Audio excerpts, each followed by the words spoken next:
για την εξέγερση που έγινε στο κέντρο κράτησης μεταναστών την Κυριακή από τους ίδιους τους μετανάστες, οι οποίοι είναι μέχρι στιγμής σε απεργία πείνας, μίλησε ο επικεφαλής της Κίνησης Πολιτών, Ηλίας Χριστάκης, τονίζοντας ότι η παράταξή του από τη μέρα που έγινε το κέντρο αυτό στη θέση του έκτου συντάγματος έχει προβλέψει τις συνέπειες, διότι οι συνθήκες που επικρατούν είναι άθλιες. Τέλος, ο κύριος Χριστάκης καλεί τον Υπουργό Προστασίας του Πολίτη, κύριο Δένδια, να πάρει το στρατόπεδο από την Κόνηθο και να φύγει, γιατί η κατάσταση θα χειροτερέψει. Η Κίνηση Πολιτών έγκαιρα είχε προγνώσει. Είχε πει τι θα συμβεί όταν δημιουργούνται στρατόπεδα συγκέντρωσης μεταναστών, όταν κλείνεις ανθρώπους με άθλιες συνθήκες μέσα σε τέτοιους χώρους. Η Κίνηση Πολιτών δήλωσε ότι είναι ενάντια σε κάθε στρατόπεδο συγκέντρωσης.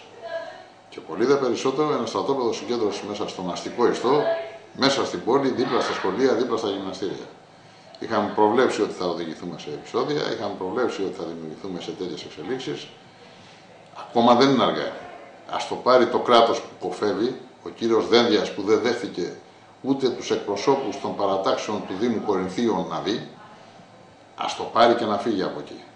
Γιατί η συνέχεια προβλέπουμε ότι θα είναι ακόμα χειρότερη. Δεν θέλουμε να είμαστε μάντις κακών, όμως αυτό είναι απαράδεκτο καταρχήν να υπάρχει και κατά δεύτερον στο συγκεκριμένο χώρο να υπάρχει.